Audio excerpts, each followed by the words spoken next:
I'm Robert Keston, and let's queer up politics. Anti-LGBTQ Texas AG Ken Paxton unseats Senator John Cornyn in Republican primary.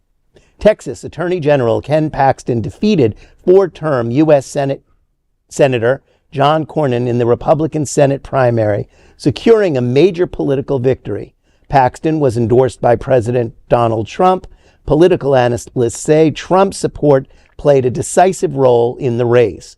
Despite Cornyn's voting with Trump more than 99% of the time, insiders say Republican candidates now need to fully embrace the MAGA movement to earn Trump's backing, something Paxton has done consistently. Paxton has served as Texas Attorney General since 2015 and has drawn criticism from LGBTQ advocates for a consistently anti-LGBTQ plus record.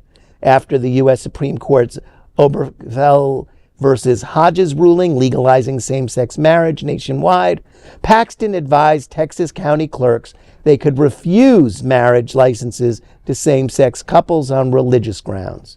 Paxton has also targeted transgender rights. He repeatedly sought medical records for transgender youth in Texas, Georgia, and Washington, while pushing restrictions on gender-affirming care.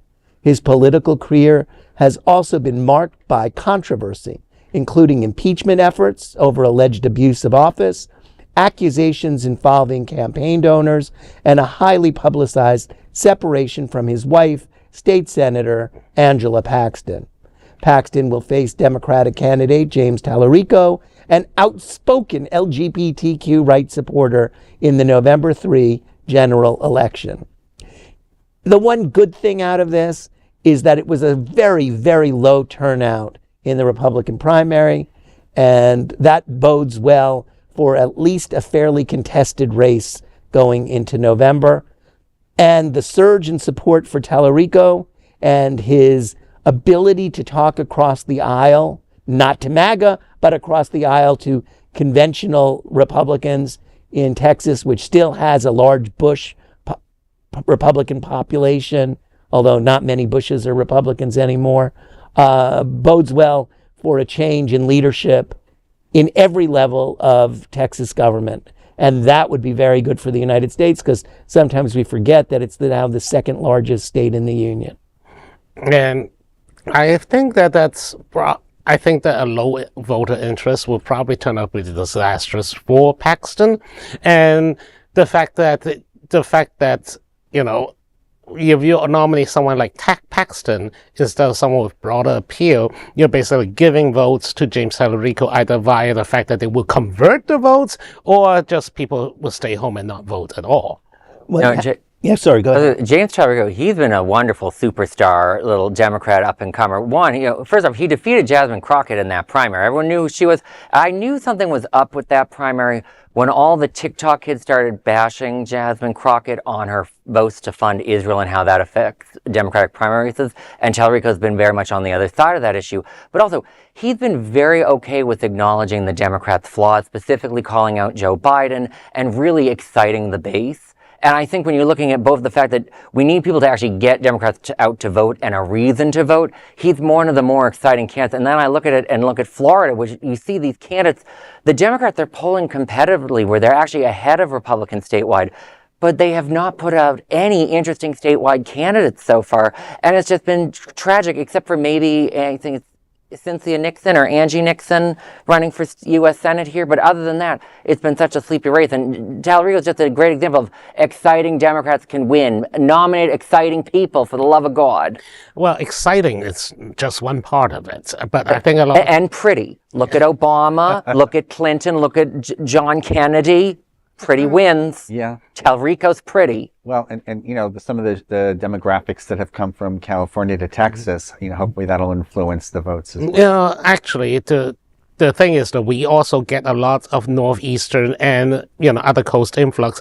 In fact, I don't believe that the demographic shifts actually help Democrats, because mostly the people who are going from California to Texas are blinded by the conservative propaganda of like California is crime-ridden and too expensive. Move to Texas where you pay no taxes and less taxes or whatever. It turns out they just moved the taxes around so that technically you pay less in one tax, but you pay out of the nose for 5 other taxes. I'm going to fake news that because my little brother had moved in and out of Texas, and he's always been a progressive voter. Like he complained that I'm too establishment sometimes. Well, but like in all honesty, like I do agree that the demographics aren't as important. There's just been a across the board about 10 to 20 point shift among voters with these two parties, partially because the party in power is doing insane things that we've never seen a party attempt to do before. I mean, Paxton has so much scandal that the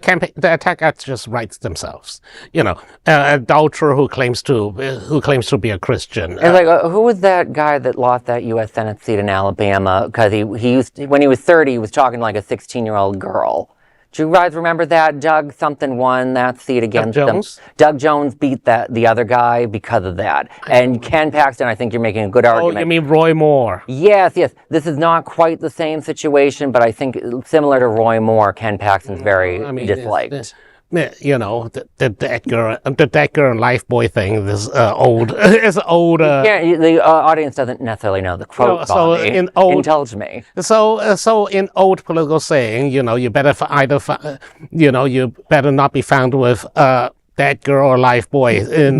Either or. Yeah.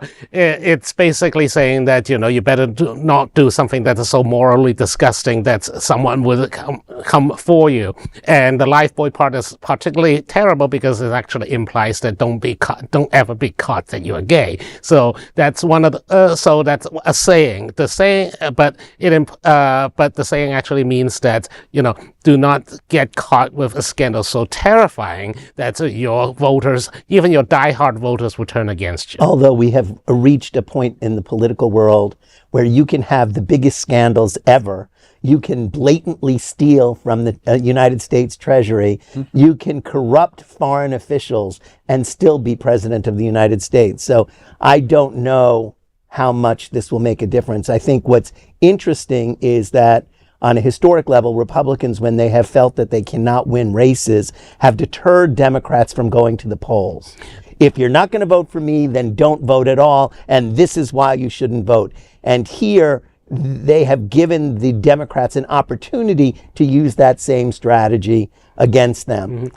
It will be interesting to see if Paxton can actually do anything about that, but he has a lot of experience. He's been impeached, he's been divorced, he has been corrupt. He went from someone who was worth like $145,000 when he first took office to someone who's worth tens of millions of dollars now.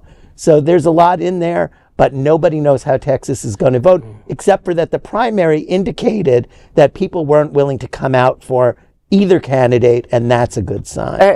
I think you do make a good point. He is sort of like that black mold that you need to always try to squeeze off of your kitchen or your bathroom. He's very hard to get rid of, but when you were talking about like a reason to vote against, not to show up as a Democrat, that's what makes Tallarico such a great candidate, because people want to go out and vote for him, and that helps so much in an election. That's right. Well, and actually, I would just cap the points here is that the Republican attacks on Tallarico started to just get completely nonsensical and desperate. They have nothing to stand on. Yeah. For example, Stephen Miller actually say that Tallarico is a trans man. Literally. Yes. He tweeted that. And a vegan. Oh yeah, how dare him! And Fox News, trans man. And I believe Fox News is starting to say that Tallarico's girlfriend is imaginary because Yeah, and one of the things that Tallarico countered to that was, he's been eating Texas barbecue as long as he can remember. So well, before Paxton's first indictment. There you go. Yeah. Well, I mean, cows are vegan, so Tallarico does eat vegans. There is no other queer nonprofit media platform like this in the entire world. Support our LGBTQ stories by sharing them and subscribing to Queer News Tonight.